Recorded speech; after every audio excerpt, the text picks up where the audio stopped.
Assalamualaikum warahmatullahi wabarakatuh. Yang kami hormati Bapak Nizar Amir selaku dosen pengampu mata kuliah kewirausahaan. Yang saya banggakan teman-teman sekalian, baik pada kesempatan kali ini kami dari kelompok 7 akan menyampaikan presentasi kami mengenai business plan dengan nama business plan Sekawan Clothing. Anggota kami terdiri dari saya sendiri, Yuski Fajrul Falah, kemudian ada Ahmad Taufikur Rahman, ada Muhammad Nur Izzuddin, dan ada Mas Oki Trizahyudi. Yang pertama mengenai pendahuluan, di sini ada statement yang cukup menarik, yaitu pakaian merupakan salah satu kebutuhan primer manusia. Pakaian yang ada di zaman sekarang tidak hanya berfungsi sebagai pelindung tubuh, tetapi juga sebagai sarana untuk mengekspresikan diri. Salah satu pakaian yang dapat dikenakan oleh berbagai kalangan usia yaitu adalah kaos. Kaos sendiri merupakan pakaian yang menutupi tubuh bagian atas, yaitu meliputi dada, pundak, sebagian lengan, dan juga perut. Secara umum, kaos berasal dari bahan polyester, katun, ataupun gabungan dari keduanya. Di era sekarang ini, kaos tidak hanya digunakan untuk menutupi tubuh, tapi juga untuk mengekspresikan diri, di mana kaos dapat memuat berbagai gambar ataupun tulisan tertentu yang cenderung disukai oleh khususnya generasi milenial ataupun orang yang berjiwa muda, baik laki-laki maupun perempuan. Studi kasus untuk bisnis plan kami yaitu di daerah Kabupaten Kediri. Kami mengambil data dari Badan Pusat Statistik dengan menyeleksi atau memfilter penduduk Kediri dengan usia 15-35 tahun. Dari data tersebut, jumlah penduduk dengan rentang usia 15-35 tahun sebanyak 494.071 jiwa, dengan rincian laki-laki sebanyak 255.157 jiwa, sedangkan untuk perempuannya 238.940 jiwa. Deskripsi usaha Sekawan Clothing merupakan sebuah usaha yang mengerjakan pemesanan kaos custom berupa sablon maupun bordir untuk wilayah Kediri. Untuk tahap awal, bisnis tersebut menyasar kalangan pelajar seperti SLTA maupun sederajat, mahasiswa, organisasi kepemudaan, kaum muda, kaum dewasa yang berminat. Jika berjalan pesat, Sekawan Clothing ini diharapkan dapat berkembang menjadi brand tersendiri serta memperluas jenis produk yang ditawarkan sehingga akan dikenal lebih luas lagi. Mengenai keadaan pasar, berdasarkan data BPS yang telah disebutkan sebelumnya, yaitu mengenai penduduk dengan rentang usia 15-35 tahun mendapatkan angka 494.071 jiwa. Ketika kita ambil persentase yaitu 1%, maka akan mendapat target pasar sebanyak 4.941 orang. Dan tentu saja jumlah ini cukup menjanjikan untuk kita jadikan pedoman mengenai pengerjaan dari bisnis Sekawan Clothing itu sendiri. Yang selanjutnya yaitu mengenai produk dan bisnis. Produk dari Sekawan Clothing yaitu kaos bordir dan kaos sablon custom, di mana bisnis ini menyasar untuk kalangan muda baik pelajar maupun non-pelajar khususnya. Mengenai strategi harga kita sudah menentukan, yaitu untuk harga yang pertama untuk kaos sablon yaitu dengan rentang harga 60.000 sampai 75.000. Kemudian ada harga untuk kaos bordir yaitu sebesar 80.000 sampai 90.000, di mana untuk harga tersebut kita menyesuaikan dari pesanan dari customer, yaitu mengenai sulit atau tidaknya desain dan juga ukuran. Selanjutnya yaitu mengenai komitmen bisnis. Sekawan Clothing berkomitmen untuk melayani customer secara ramah, menawarkan dengan harga yang kompetitif, serta melakukan evaluasi dan inovasi supaya dapat terus berkembang dengan lebih baik. Baik, terima kasih waktunya. Di sini saya akan melanjutkan tentang analisis SWOT. Yang pertama, strength kekuatan, yaitu bahan nyaman, dapat menyerap keringat dan ringan. Kedua, hasil sablon cukup baik karena bahan elastis. Tiga, testimoni, price list, and contoh produk akan diposting pemanfaatan Instagram sehingga calon customer akan memperoleh referensi sebelum melakukan ordering pemesanan. 4. Harga kompetitif, pelayanan ramah dan dapat berkonsultasi sebelum pemesanan. Weakness, kelemahan. Kelemahan dari bisnis ini yaitu membutuhkan promosi yang rutin karena masih dalam proses tahap perintis. Kedua, sketch dengan desain yang rumit sedikit lama untuk diselesaikan. Yang ketiga, perlu melakukan training atau pelatihan karena bisnis yang dilakukan masih merintis. Yang ketiga, tentang opportunity, peluang. Data BPJS tentang pemuda di Kabupaten Kediri yang ditunjukkan cukup banyak sehingga peluang bisnis cukup besar. Kedua, di Kabupaten Kediri banyak lembaga pendidikan STLTA, perguruan tinggi serta organisasi kepemudaan. Ketiga, bisnis dapat diekspansi melalui rekber seperti Tokopedia, Shopee, Bukalapak, dan lain-lain. Serta target jangka panjang dapat menjadi brand tersendiri. Yang keempat yaitu threat, ancaman. Ancaman dari bisnis ini yaitu perlu menampilkan portofolio hasil sablon dan bordir di official account semenarik mungkin. Kedua, persaingan dengan usaha sejenis yang sudah ada lebih dulu. Selanjutnya yaitu analisa pasar. Target pasar yang kami rencanakan yaitu target pasar pada wilayah penduduk Kediri dengan rentang usia 15-35 tahun. Di area tersebut juga terdapat beberapa sekolah dan universitas yang mana pelajar dan mahasiswa tersebut dapat memperhatikan fashion mereka seperti ketika mengenakan kaos, sweater, hoodie, dan lain-lain. Bisnis ini memanfaatkan hal-hal tersebut dengan adanya kaos custom dengan menggunakan sablon atau dalam bentuk bordir sehingga pelanggan bisa dengan bebas membuat desain kaos atau sweater yang mereka inginkan. Segmentasi pasar sendiri yaitu pada segmentasi geografis berada di wilayah sekitar Kediri bagian utara. Untuk segmentasi demografis yaitu pada usia kisaran 15-30 tahun. Rata-rata usia tersebut masih pelajar atau mahasiswa. Yang ketiga yaitu segmentasi psikografis, yang mana pada usia tersebut lebih banyak memanfaatkan waktu luang di rumah, serta media yang sering digunakan yaitu lebih cenderung ke media sosial. Yang keempat, analisa kompetitor. Kompetitor yang pertama yaitu kompetitor lokal, produksi besar dan mampu memenuhi pesanan lokal yang diterima diantaranya adalah kaos, distro, industri sablon, serta fashion sport. Yang kedua, kompetitor besar.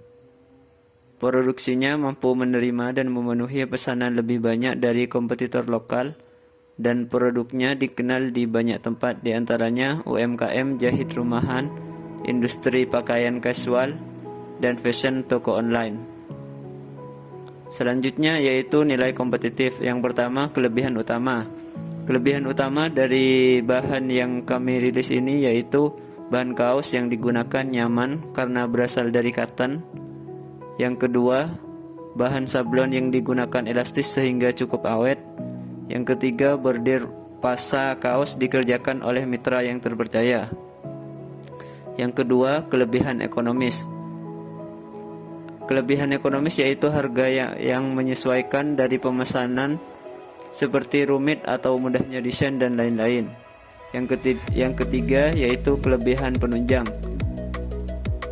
Kemudahan dalam bertransaksi.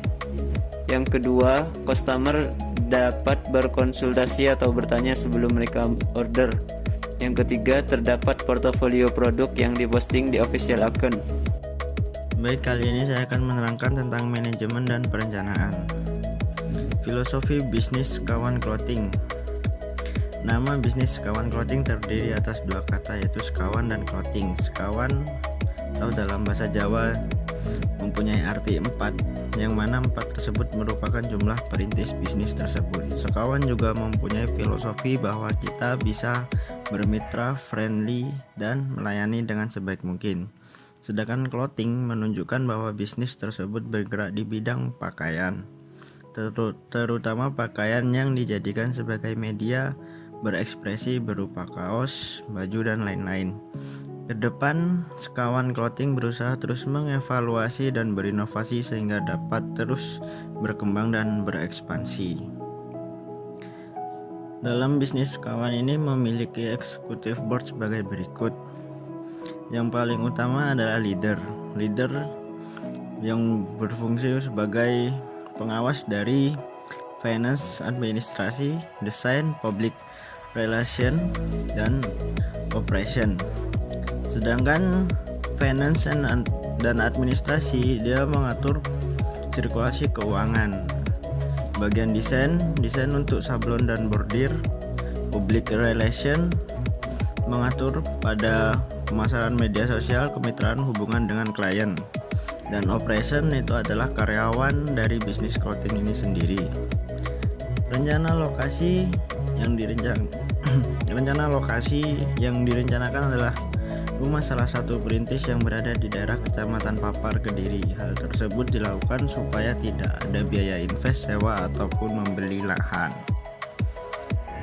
Kemudian marketing dan promosi. Rencana penjualan dan distribusi dari bisnis ini yaitu 1. Pemasaran dan pendistribusian dilakukan dengan mempromosikan di sosial media, marketplace, dan juga kemitraan.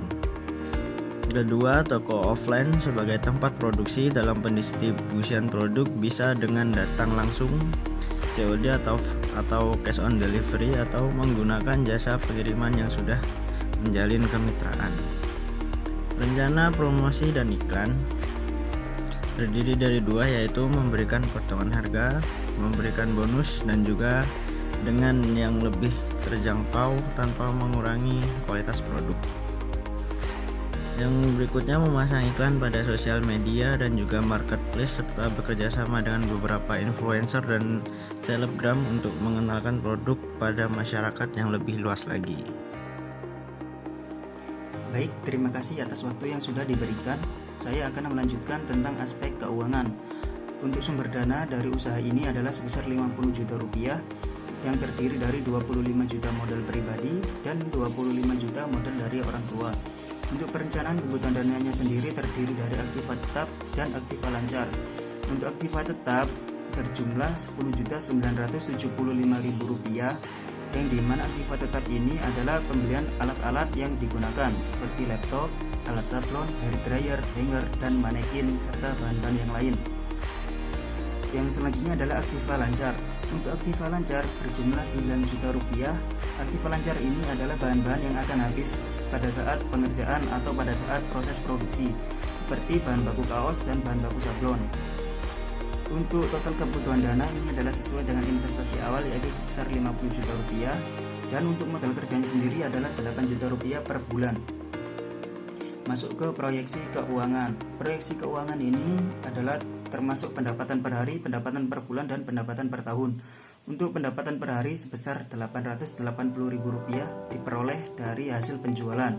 Sehingga untuk pendapatan per bulan adalah hasil per hari dikali dengan 30 hari, yaitu berjumlah Rp26.400.000.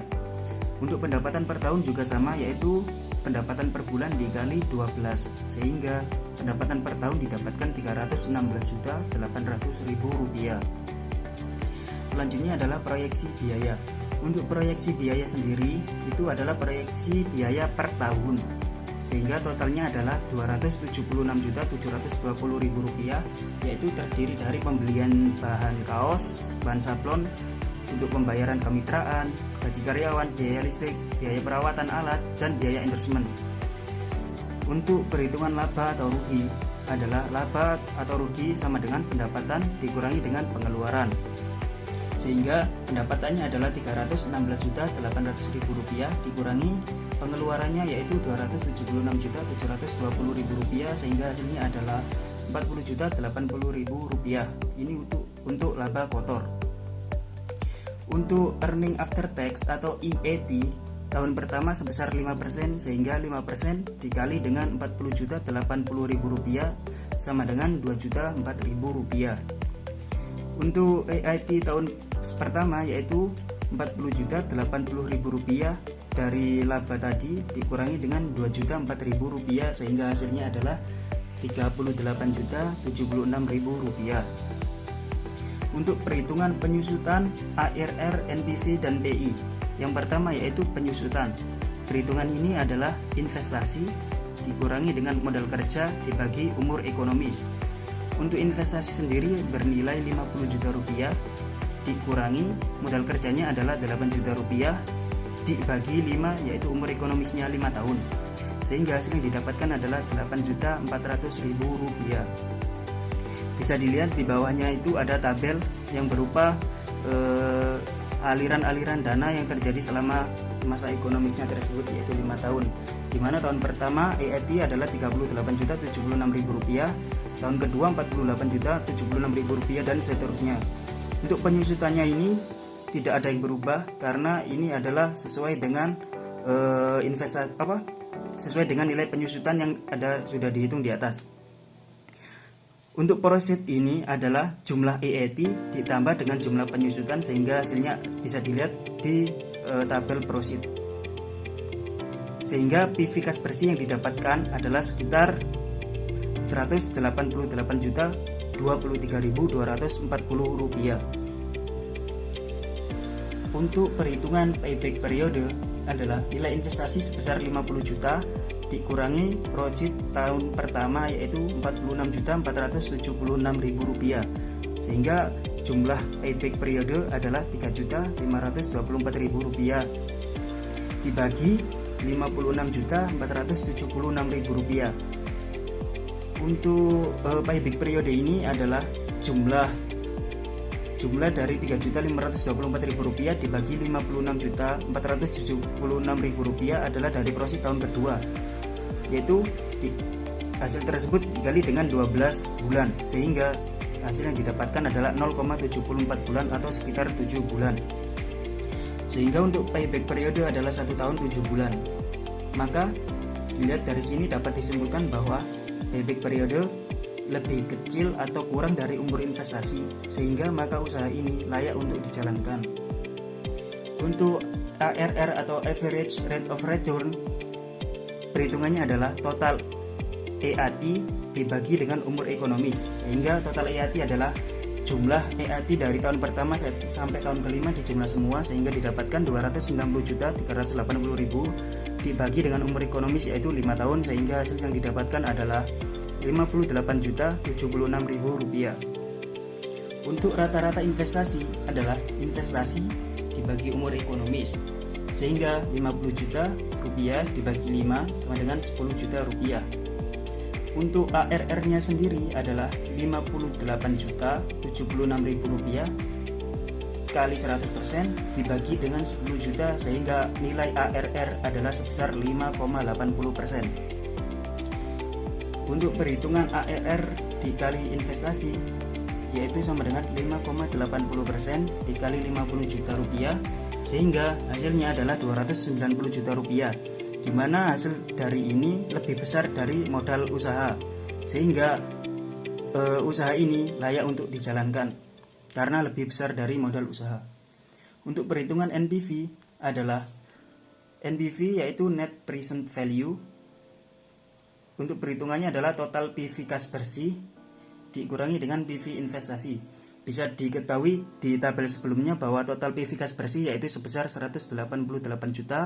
Rp188.223.240.000 dikurangi dengan PV investasi yaitu sebesar Rp50 juta sehingga hasil yang didapatkan adalah Rp138.223.240. NPV ini bernilai positif sehingga usaha ini dapat diterima.